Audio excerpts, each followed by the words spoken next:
Happy Thursday evening, everybody. It's nice to see everybody here today.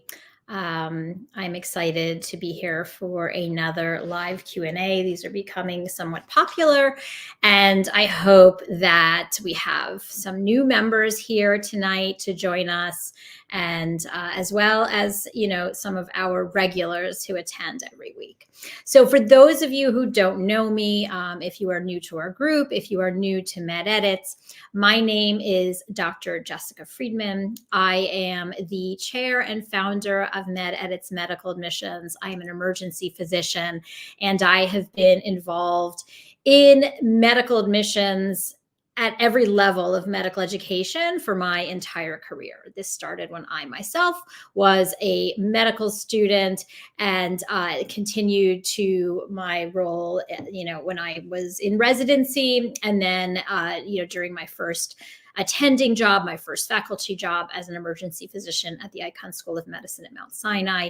And then I founded Med Edits, and we have really created an exceptional team of former admissions officers, and we assist students, helping them get into medical school and residency, and helping them throughout the entire continuum of medical education. So I'm going to go ahead. For those of you who don't know sort of the drill on these Thursday nights, what I do is I take a look at the questions that are in our private Facebook group. If you are not a member of our private Facebook group, I invite you to join. It's free and it's available for everybody, and we are creating a wonderful community there that I hope will continue to grow. And so I ask everyone to post their questions Thursday during the day, and then I start off these sessions by answering those questions, because I know it takes everyone a little bit of time to get here, and not everyone, of course, is available always to attend, to ask their questions live. So I'm just going to first move over to the group and answer those questions. But if you do have questions, feel free to post them wherever you are watching this from, and I will get to those questions as well. So Amy asks, do you think it's odd that my daughter received 4 medical school interview invitations in August and nothing since? Radio silence. Are they still sending out invitations? So, Amy, this is not unusual, actually. And one of the reasons why we encourage all of our applicants to submit early medical school applications is because even if a school's acceptances are not extended on a rolling basis, interview invitations are always going to be extended on a rolling basis. And this is why students will often get a bunch of interviews all at once early in the summer, especially if they've submitted everything early and they've completed their secondaries early, and then things start to trickle. So we are now in the trickle stage of medical school interviews being extended. There are still so many interviews that have yet to be extended. They're just not going to come all at once like they might have at the beginning of the cycle. So do not fear if your student does not have interviews, or maybe there's some schools that they're hoping to get interviews from. A lot is still going to happen between now and March. We're essentially in December, right? I mean, tomorrow is December 1st. So there's still a lot that's going to happen over the course of the season. So hang in there. Patience is key in this process. I know it's difficult. Okay, so if a candidate submits the primary application on the first date it is due and takes a week-long vacation in mid-June as a result, sending secondary applications, they get delayed by 7 to 10 days. Would that affect chances of getting admitted? We have heard that acceptances are first come, first serve. So sending applications ASAP really matters. So yes, as I said, with regards to the previous question, certainly sending an early application is vital to success in this process, especially if you want to get those early interviews and you want to get early acceptances. But 7 to 10 days of a vacation in June when the student has submitted the application as soon as the system opens in May, this does not worry me. And that's because as far as allopathic medical schools go, those schools aren't even getting their verified applications. The first wave of verified applications are sent to medical schools the end of June. So taking a vacation for a week is not going to negatively impact chances of getting interviews and getting acceptances. I would not worry about that. If the student doesn't have any interviews yet, that's not the reason, in other words.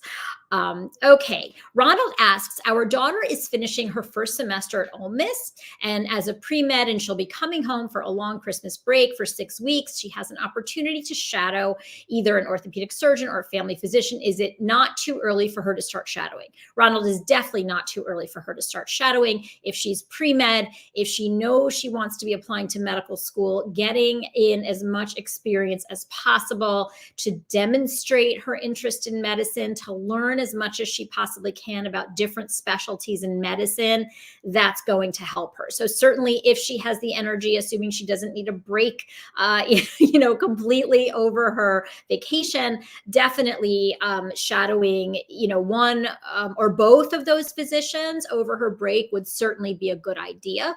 Oftentimes when students shadow multiple physicians, they may combine those experiences into one experience entry when they actually submit the application. Because what you will find is oftentimes what a student does freshman year, depending on when they actually end up applying to medical school, sometimes the things that they've done freshman year almost fall off the application because there are more important things that they do later on in their educations that takes precedent. And, depending on how many experiences they have, they may not even be able to fit that on the application. But shadowing is one of those things that we often will, put all of those together in a single entry. So that's how we kind of get around that.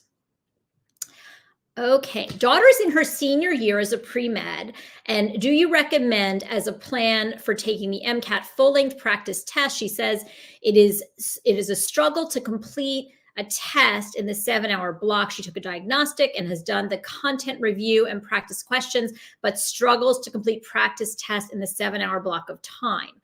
So I am not an MCAT expert. We have people on our team who are MCAT experts, but I can tell you based on what I know, if she's having trouble, assuming that her content review, she had a good content review, she knows her content, this isn't an issue of strategy, it isn't an issue of getting questions wrong because she doesn't know the content, but it's more of an issue of just getting through that, it really is quite a marathon, getting through that test, then I would say she should be continuing to take practice tests. She should be increasing her speed and sort of figuring out why she's having a tough time. Where are the lags? Where does she need to pick up her speed? And maybe she needs to be working on strategy to increase her testing speed. And that's something that potentially a tutor might be able to help with. We do have a couple of tutors, and they might be able to strategize with her on how to increase her testing speed.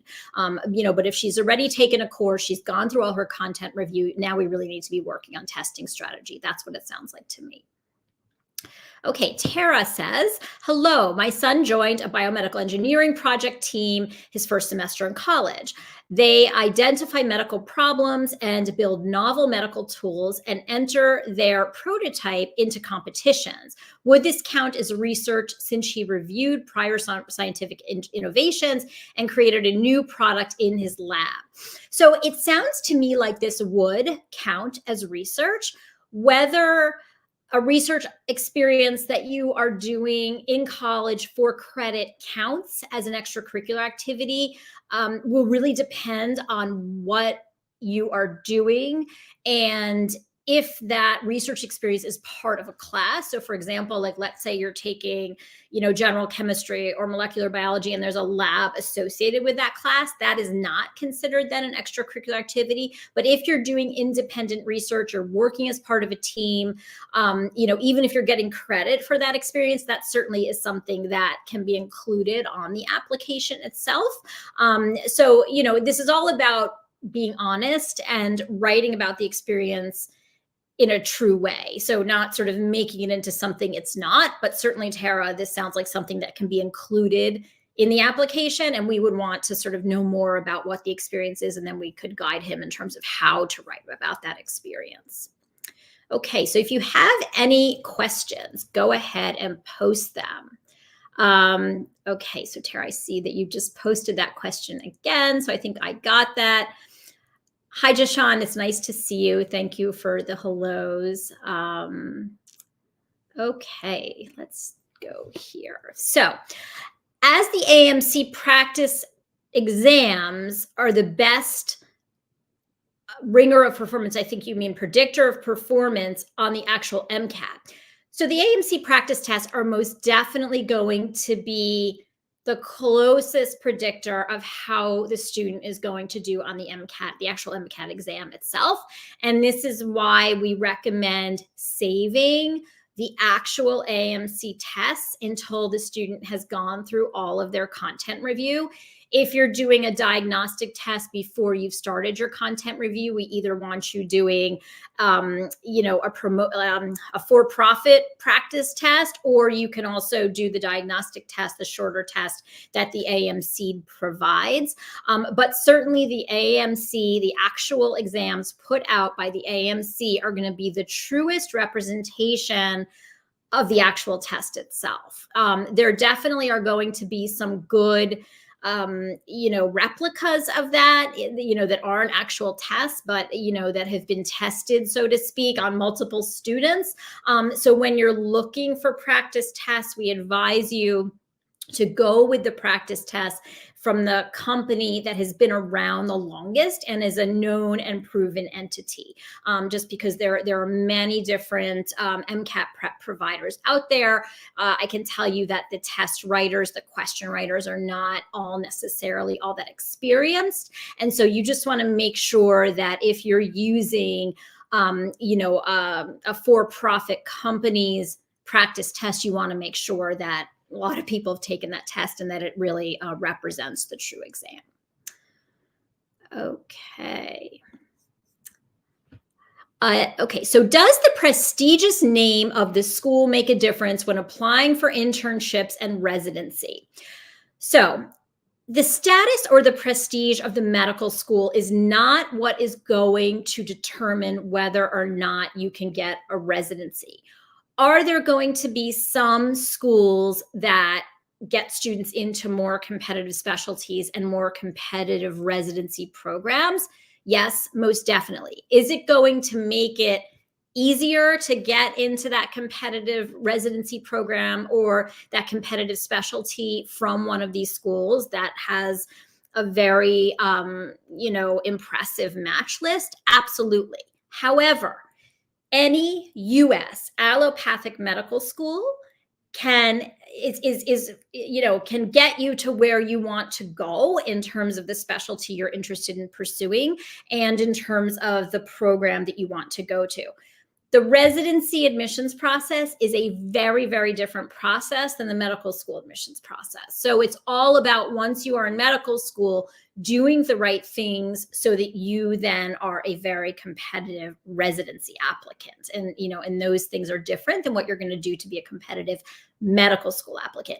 It helps if you want to pursue a really competitive specialty. It helps to know that as soon as you start medical school or soon after you start medical school, because you want to be able to demonstrate interest in that specialty. You want to be able to get involved in interest groups, get to know faculty in that specialty, be involved in research in that specialty. So as much as people might tell you, you want to keep an open mind when you start medical school and be open to any specialty in medicine, the reality is that if you're going for a really competitive specialty, those program directors want to see demonstrated interest in this specialty. So if you want something really competitive, ideally you should try to figure that out as soon as possible.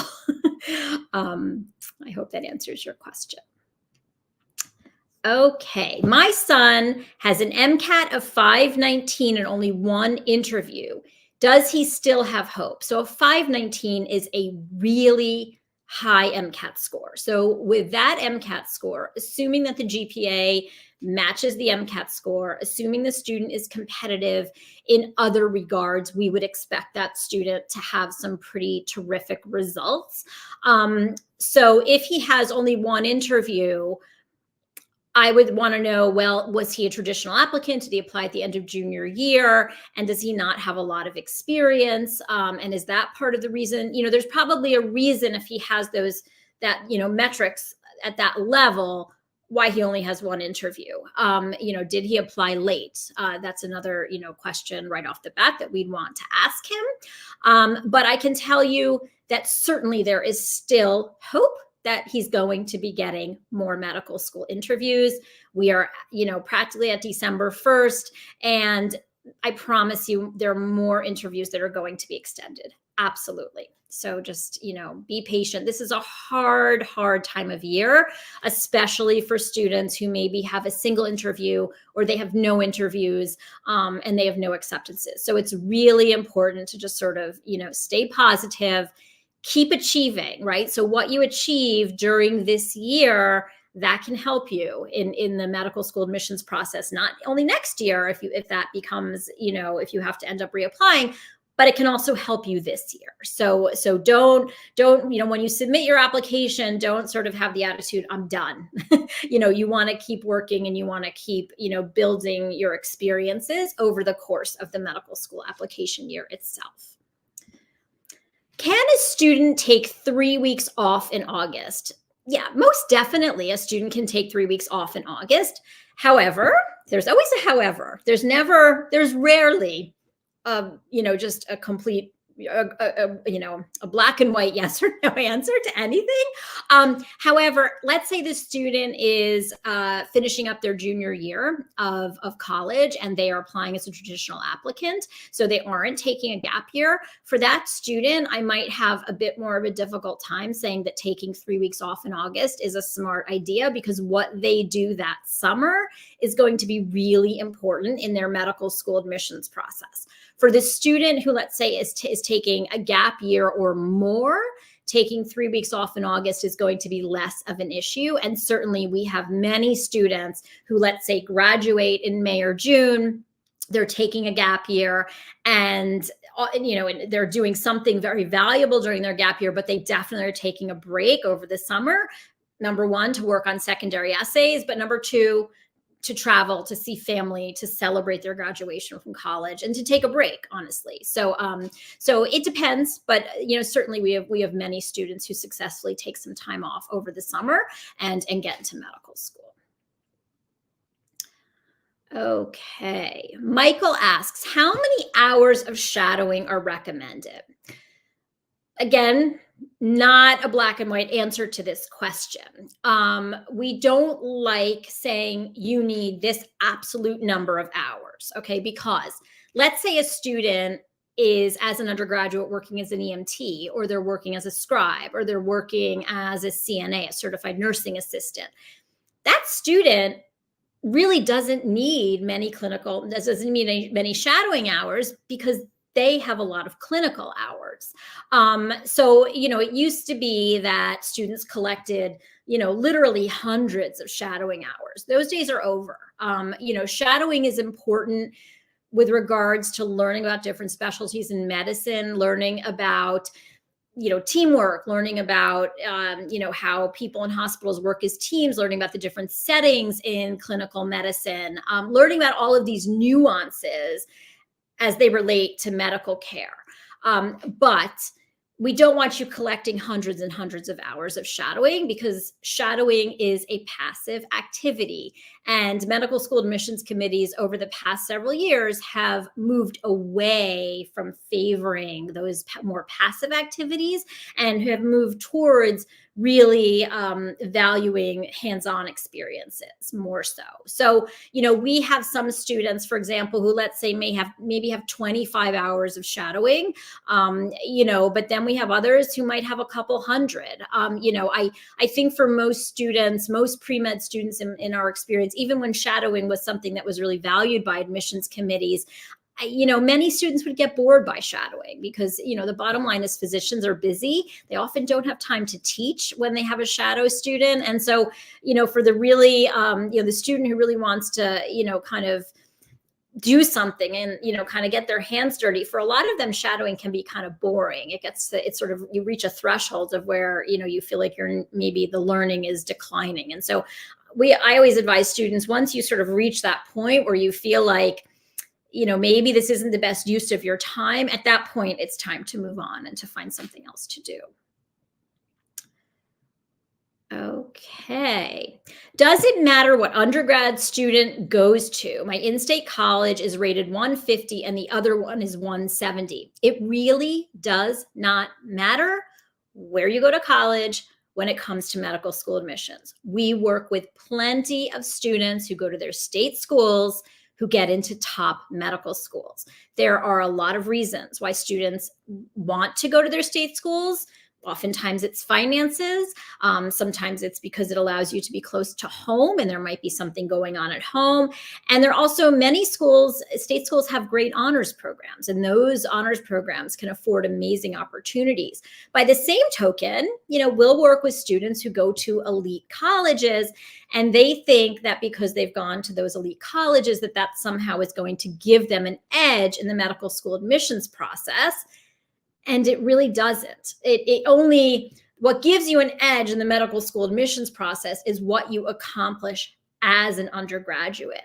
And you can achieve the same things at a state school, sometimes even more, depending on, where the school is located. If it's, let's say, next to a major medical center, and so you can get involved in some really valuable research and really find a niche, let's say, versus going to an elite school in a rural area where maybe you're not going to have access to that type of clinical research. And you're not going to necessarily be able to explore the niche that interests you most. So don't think that in order to get into medical school or even to get into like a top medical school that you need to go to a prestigious undergraduate college. It simply is not the case. Okay. Today is the last day for the Mayo Clinic interview invitation, but I got no rejection. First of all, I didn't know it was the last day for Mayo interviews to be extended, so I'm going to look that up when I get off of the live because I wasn't aware of that. It seems a little bit early to me, but Mayo also is a very small school, so that could be. Shouldn't I have gotten a rejection? Sadly, medical schools, students call it, ghosting. They ghost you.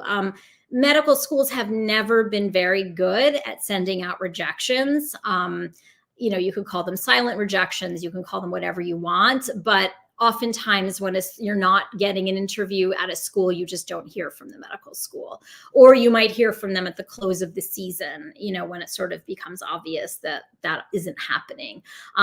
So I just think, medical schools just have too many applicants to sort of be able to send those out. And a lot of students, I can tell you, having reviewed applications, a lot of times when you're reviewing an application and, you think the student is, a strong applicant, but you don't necessarily think they should be granted an interview at your medical school, and you put them in something, called the hold pile. So that hold pile sort of builds. And so it's rare that, someone who's in the hold pile and didn't first get an interview is going to get any type of communication from the med school. Vina asks, when should students start preparing for the MCAT? First of all, students should only start preparing for the MCAT once they've taken all of the MCAT prerequisites. So any subject that's going to be covered on the MCAT, they should only be studying for the MCAT once they've actually taken all of those classes. And then they want to study for the MCAT when they know they're going to have a minimum of 3 months of time to be able to devote 300 to 400, 500 hours of study time. So consistent study time, 6 days a week over at least a 3-month period. So for many students, that's going to happen over a summer. For many students, that might happen during a semester when they can take, let's say, 3 classes instead of their usual 4 to 6 classes. And maybe they take some easier classes so they know they're going to have more time to be able to devote to actually preparing for the MCAT. So you really, when you're figuring out when you're going to prep for the MCAT, those are sort of the major factors that you need to consider in terms of the best timing for you.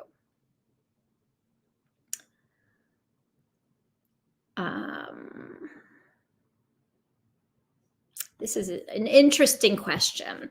Why do some kids get more interviews than others? Is it due to the MCAT? It seems like a high MCAT hurts more than it helps. This is a tough question to answer because a high MCAT, I wouldn't say hurts more than it helps. This is also about the overall candidacy of the medical school applicant. So metrics are an extremely important part of the medical school admissions process. The MCAT score is a vital part of the medical school admissions process. But then beyond that, medical school admissions committees are really digging into a student's application. They're really looking at their experiences, what they've achieved, how many hours they've committed to their most important experiences. And so sometimes the student, let's say, who has a lower MCAT, but has exceptional levels of achievement and has devoted thousands of hours to several activities and has letters of recommendation that reflect that level of achievement, sometimes that student might be more successful than the student who, let's say, has the 520 on the MCAT, but doesn't necessarily have those other achievements. So when we're reviewing, applications and we're trying to assess, how, why a student's in the situation they're in, so someone, let's say, was a 519, 520 MCAT and they only have one interview, we're looking at those other components of the candidacy to try to determine, are there other things this student needs to do to be more competitive? And so that's sort of where the nuance comes in. Okay, someone, I think already. So does it matter which medical school a student goes to get a good match for residency? I answered this question a little bit earlier. I'll go ahead, I'll answer it again, but please go back and watch the video just in case there's anything I leave out. So it really does not matter. It matters just like it, doesn't matter where you go to undergrad in terms of getting into medical school. It matters what you do as an undergraduate student.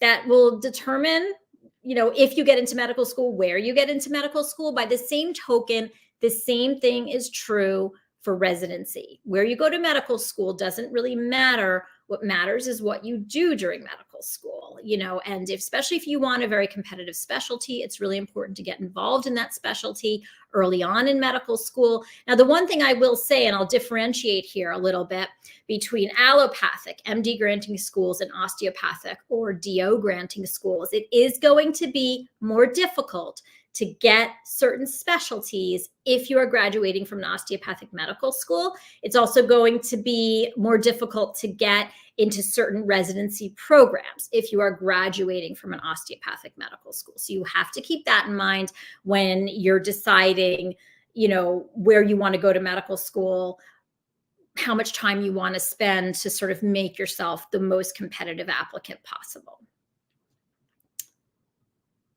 Okay.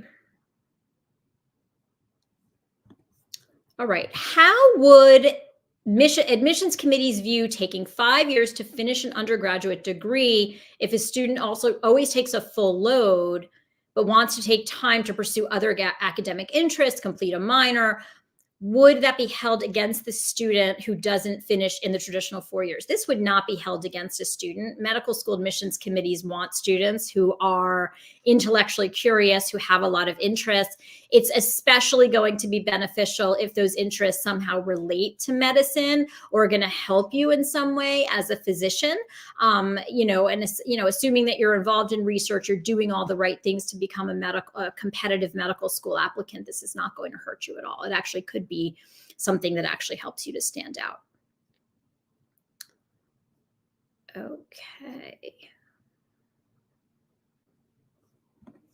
Okay, Nate asks, I'm applying to BSMD programs right now, and I'm currently shadowing cardiologist. If I get rejected and go the traditional undergrad route, should I continue to shadow the same physician throughout undergrad, or should I switch to a few more specialties? Nate, it's always better to shadow different specialists in different settings.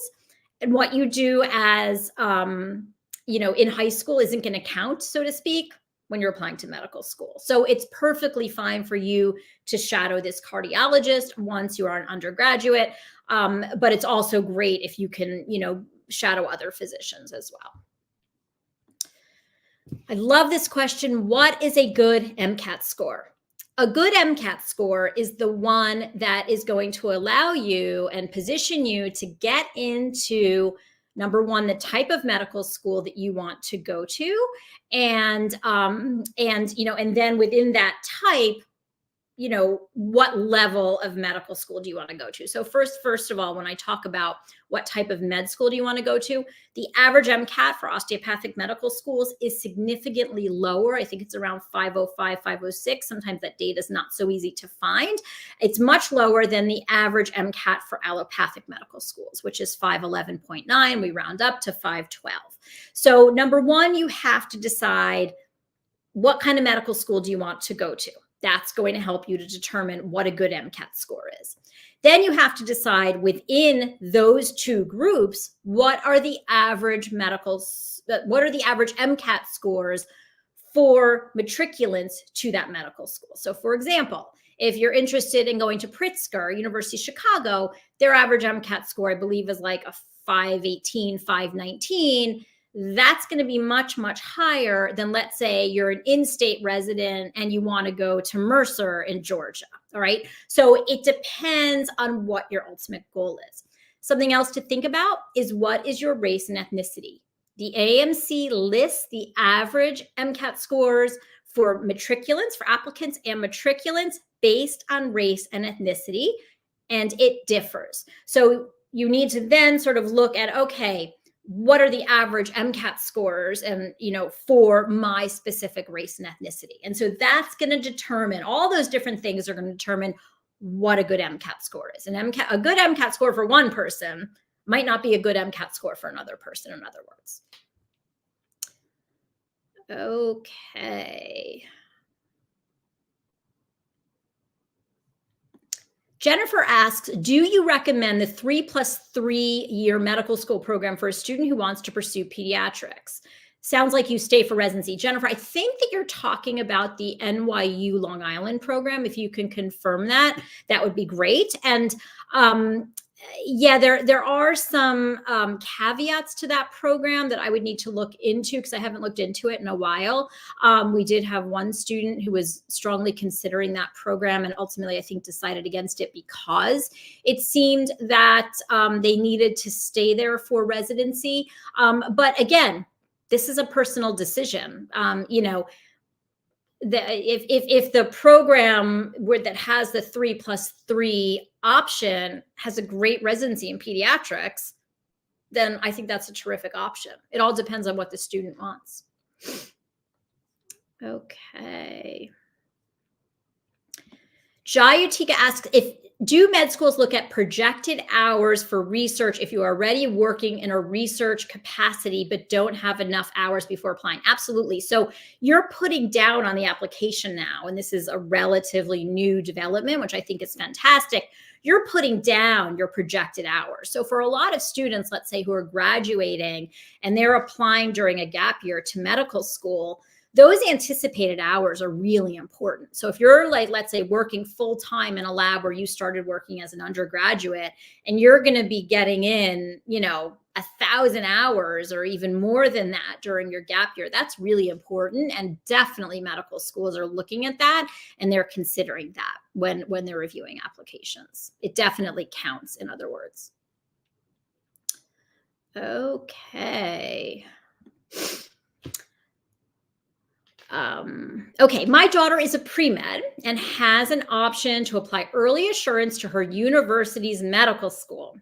If she gets in, it will be binding. Is it more important to get into medical school, or should she try to complete pre-med and apply to more prestigious medical schools? We are new to this medical school process, and this is confusing. Again, any U.S. medical school is a great medical school. So if your daughter's undergraduate college has an early assurance option, I say try for it. They are really hard to get into. Sometimes they are looking for specific demographics, those programs, it seems, even if they don't come out and say that openly. And these are very competitive programs, even if the medical schools don't seem like they're extremely competitive medical schools. As you're new to this process, it's important to know that every U.S. Allopathic medical school is outstanding and is super tough to get into. All right, this is why fewer than 50% of medical school applicants are accepted every year. So I would say that if that is an option, and oftentimes this allows for a much less stressful undergraduate process because the student is already in, oftentimes they don't have to take the MCAT if they get accepted early to the medical school that's affiliated with their undergraduate college. So I'd say, look, if she wants to stay there for another 4 years and go to their medical school, I would say try for it. But if she doesn't get it, don't be discouraged, because I can tell you, having worked with a lot of early assurance students, these are very, very tough programs to get into. And sometimes it's a little bit of a harsh reality for them because they think, oh, the medical school's not that great, I'll get in. And these are actually very, very tough programs. Okay. Let me take a look here.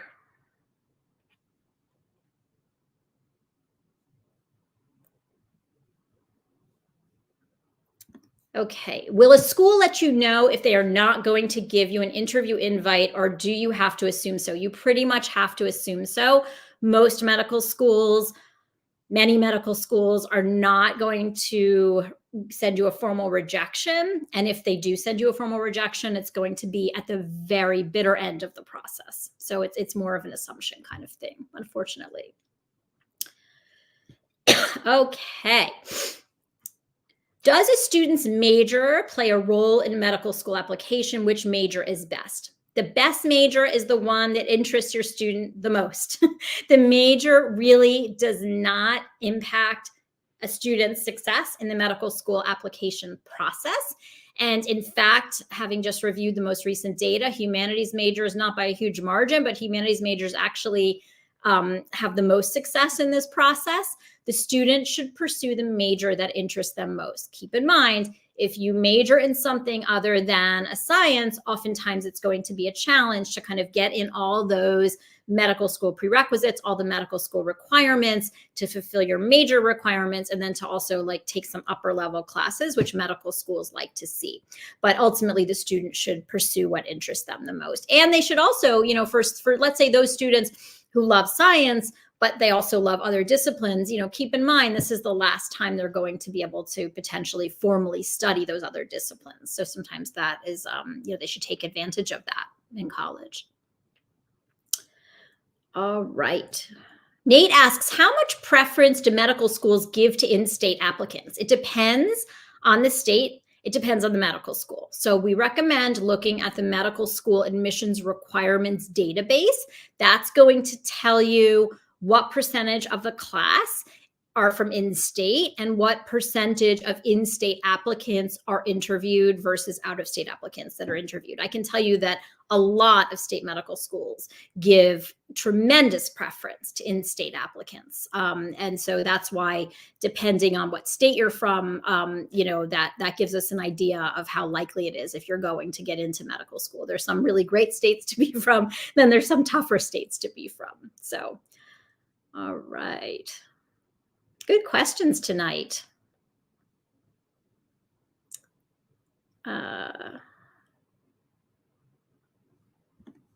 All right, rephrasing. Home state is California, allopathic school, Asian American. For what is the good MCAT score? So Asian Americans, based on the AMC data, have the highest average MCAT score of medical school matriculants. I believe, I just reviewed this data yesterday.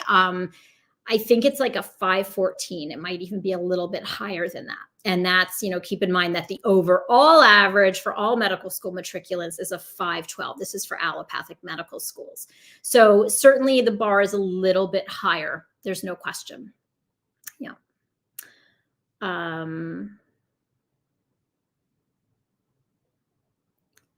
Okay. My son was allowed to skip chemistry, physics, and calculus because he passed a placement exam for his freshman year. How can he demonstrate in his med school application that he wasn't required to take those courses? This is a terrific question. We do not recommend skipping chemistry and skipping physics because there are going to be some medical schools that are going to require that the student take 2 semesters or 3/4 of chem, two semesters or 3/4 of physics. So we do not recommend placing out of those classes. There are going to be some medical schools that practice what we call competency-based admissions, where they do not have such very well-defined prerequisites, but there are many medical schools that do. So please do not bypass those classes. Sometimes we have students who, let's say, bypass those classes, they're applying to med school, and then they have to retake those introductory classes during the year that they're actually applying, because you have to take all required classes for medical school before you matriculate. So you can take them during the year that you're applying, but most students who have already gone through undergrad aren't really interested in taking introductory physics during their gap year. Math is a different situation. You can place out of calculus without any issue. The student should then, be taking statistics and or biostatistics or upper level math, because there are going to be some medical schools that are going to require college level math classes. Nate asks, would you consider Michigan to be a good state to be from? Yes, I think Michigan's a good one. There you have some good options there, Nate. Okay.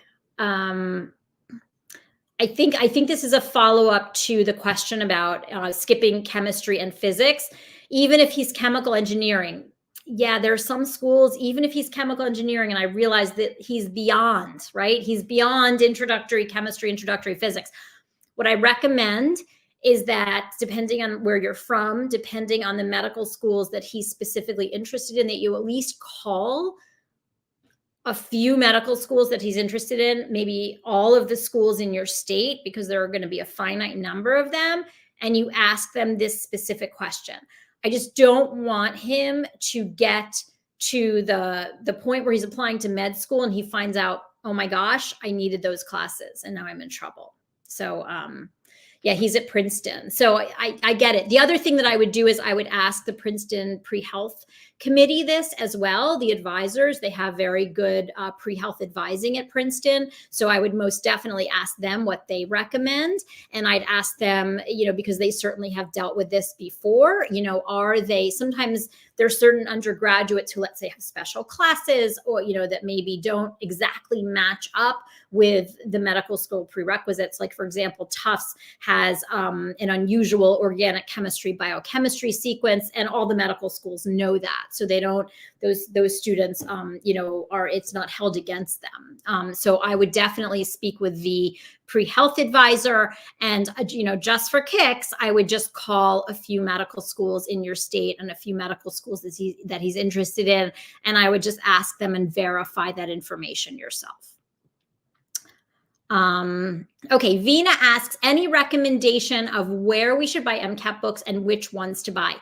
I find that most students who are self-studying for the MCAT, and that's definitely a way to prep for the MCAT. You don't have to take a course.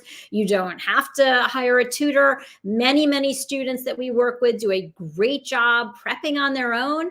And it seems that most of them like the Kaplan books the most in terms of prepping for the MCAT. Okay, so I think that I got through all the questions, and I'm so happy that you are all here tonight. If you are not a part of our Facebook group, please join our Facebook group. I hope everyone had a great Thanksgiving, by the way, and that you're all moving into a happy holiday season, and that December will be a great month for everybody. So anyway, I will see you next Thursday. And in the meantime, if you do have any questions, please post them in the group. I visit the group every single day. And I'm happy to answer your questions. And also, I would love it if we can sort of start creating a little bit more dialogue between group members. I think that would be terrific, because we all can learn from one another. And so I think that's a benefit of the group. And we're growing, so that I'm really happy about that. So thank you all. Have a terrific weekend. And I will see you all next Thursday. Bye-bye.